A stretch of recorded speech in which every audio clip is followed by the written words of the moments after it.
Sapara başka çare düşündürecek olayım. Hı. Yani yurdun içinde toprağın eyyesi değerli olsa, tapağı yok ya da şunun içinde bir toprağı eyyecilik edilmeyen olsa halk tarafından, halka toprak verilmeyen olsa, demek bir düşman var bu tayda. Uzağa gitmene gerek yok. O iyisi Yani başka. eyyesi başka, bileniz yok eyyesine. Siz hem o tayda yani kulduğunuzu görköz ya. Nahil ol ya. Toprağın eyyesi vardır, şu taya kulu getirerler, işlederler. Pulan vermezler, toprağın vermezler. Ha, eğer kulun sağın artık maçlı ediyen olsa çıkarıp kovarlar topraktan, Onu mu yurttan has. ettiler? Ne şu at ne Ha, şu bu. yurttan. Gerek değil iş. Yankı ekin ekmeğine, yine ne etmeğine. Gördüler, seyrettiler. Ha, Türkmenistan'da gazken. Yani tek 50-60 yıl gaz çıkart bol ya. Yani 50-60 yıl gaz çıkarmak için hem halk korkak olmalı, soğutsuz Az olmalı, olmalı. az Az olmalı. olmalı. Sen köpeldikçe de akıllı adam çıkma mümkünçülüğü var da.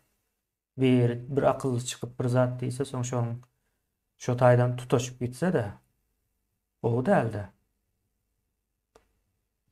Demek kemini ne yeni de orada pargaytalarlı şu halkın nimetine yetkençe ne hatap boyunca ya da TV'gatın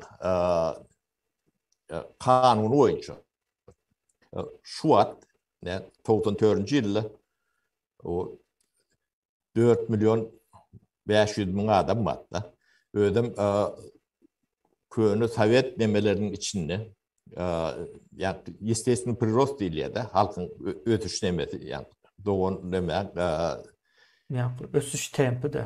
ötüş tempi in yokorsu da ne şu yıllarda Azerbaycan bilen bizim aramızda bir yarım milyon ne tafavut var da ödem biz köp çağalı Azerbaycanlardan hat köp çağalı hem ötiyette ne şu at Azerbaycan'da hem 12 milyonu yetti de biz 14-15 milyonu yetmelilik şu anda.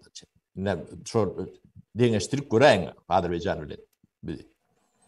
O han bu 10 milyonu nirede. Hasanın kimden soramalı? O kimden soramalı? Polis olup Şu görenlerden hatta soramalı. görkezmeyecek olup kemine o yani alımı bilimi yok ettiler. O statistikan yok ettiler. Hatap kitabı yok ettiler. O iyiler tarihine geçirip bilen oklarda. O korkuyorlar geçirelim olsalar onu halka yetirip bilmediler de 10. yılda mı geçiriptirler. Ya 11. yılda ben toşunda artık bile mok bolun yönü korkup bilen oklarda. Hani aşağına şu zatları yatır.